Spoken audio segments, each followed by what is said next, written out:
Seorang pria menikahi wanita paling jelek di dunia. Ini hanya demi $1 juta. Pada malam pernikahan, pria itu mencabut tirai merah istrinya. Dia memandangi wajah wanita yang sangat jelek.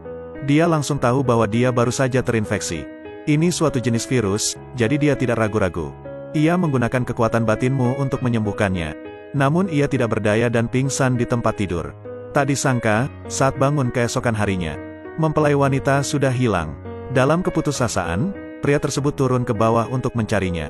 Tak disangka, ketika ia turun ke bawah, ia melihat ayah dan ibu mertuanya sedang sarapan. Lelaki itu maju ke depan dan menyapa dengan sopan. "Ayo pergi, apa yang kamu lakukan? Ayo pergi, siapa yang kamu panggil ibu?" "Tidak Bu, jangan membuangnya. Kamu tidak memikirkan apapun. Bahkan jika aku seorang pengantin, kamu tidak perlu terlalu iri padaku. Sayang sekali itu gratis. Tuan, aku tidak tahu apa artinya ini. Bagaimana aku bisa menghidupi orang-orang ini? Ini hanya sebuah keluarga. Bisnis lapangan, jelas sekali. Kau sekarang telah berkomitmen tentang bisnis ini. Aku memahami, kalian berdua merasa putrimu lebih cantik sekarang. Jangan ragu untuk mengkritik atas apa yang aku lakukan." Baru pada saat itulah, pria itu melihat dengan jelas wajah mertuanya. Mereka merasa putri mereka telah mendapatkan kembali penampilannya. Ia berpikir bahwa pria ini tidak layak untuk putri mereka. Ibu mertua segera mengatakan, putrinya sekarang wanita kelas 1.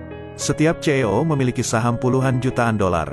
Mendengar hal tersebut, pria tersebut berhenti berbicara. Ia langsung meminta pembayaran 1 juta yang dijanjikan.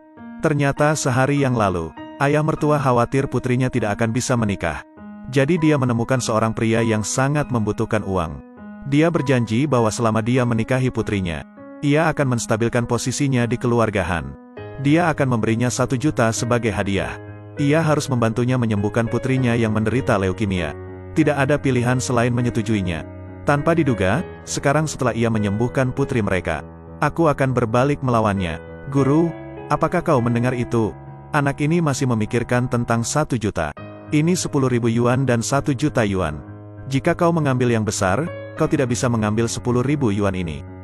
Kamu masih makan dan minum di rumah kami gratis, sepanjang hari dan malam.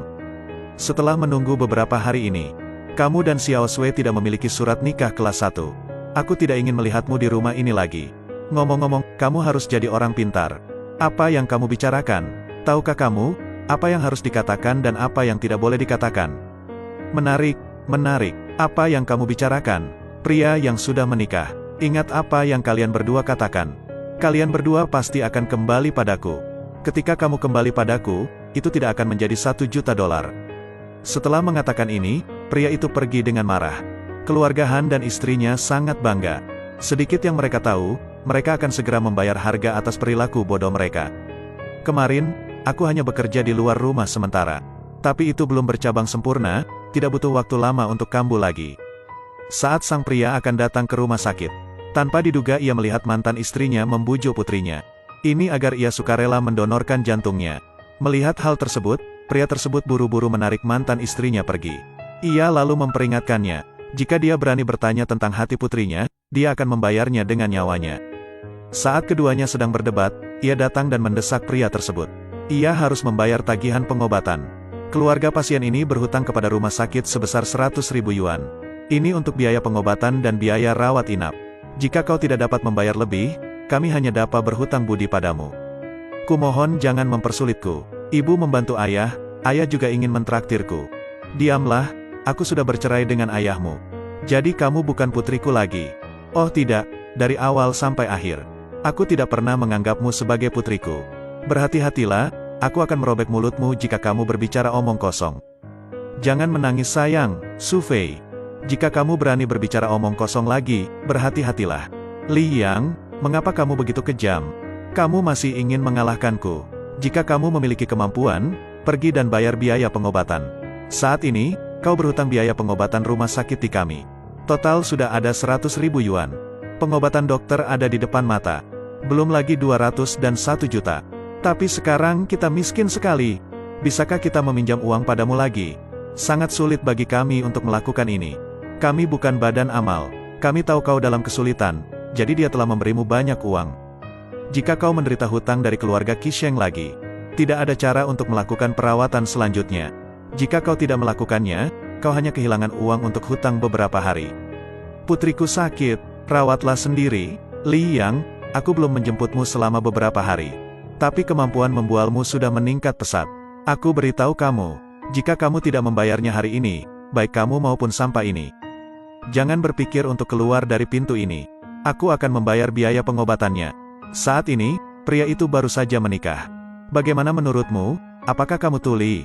Aku sedang berbicara tentang biaya pengobatannya. Aku akan membayarnya. Kau harus memakai kartu ATM terlebih dahulu. Coba sekarang. Oke, Nona Tang. Apakah kau masih tahu biaya pengobatannya? Tuan Li, aku tahu. Apa yang terjadi kemarin memang konyol. Adapun kerugian yang ditimbulkan padamu, aku meminta maaf kepadamu. Adapun biaya pengobatan yang aku bayarkan untukmu, ini adalah kompensasi pribadiku. Han Kingsway untukmu. Ini adalah 1 juta untukmu. Setelah mengambil uang itu, kami tidak saling berhutang pada keluarga Hanku. Aku tidak akan pernah bertemu denganmu lagi. Aku hanya mempunyai satu syarat, lupakan pernikahanku denganmu. Aku tidak dapat mengambil uangnya. Ambil kembali uang itu, Nona Tang. Kau benar, hubungan antara kau dan aku tidak masuk akal. Mengenai biaya pengobatan kamu berikan kepada putriku, aku akan membayarmu kembali. Aku akan memberimu 5 juta, bahkan jika kau memberiku 50 juta. Aku akan memberimu 100 juta. Aku akan merusak bank. Kau berpikir seperti ini, kau dapat mengandalkan keluarga Han. Aku beritahu kamu, itu tidak mungkin. Aku tidak akan menikah dengan laki-laki lain. Nona Han, jangan tinggal bersama seseorang yang tidak kau suka. Menurutmu aku ini siapa? Apa menurutmu aku punya alasan untuk sering mengajakmu? Kamu punya racun dan emosi di tubuhmu. Jika kamu gatal setelahnya, kamu tidak akan sebaik itu. Efeknya akan sama seperti sebelumnya.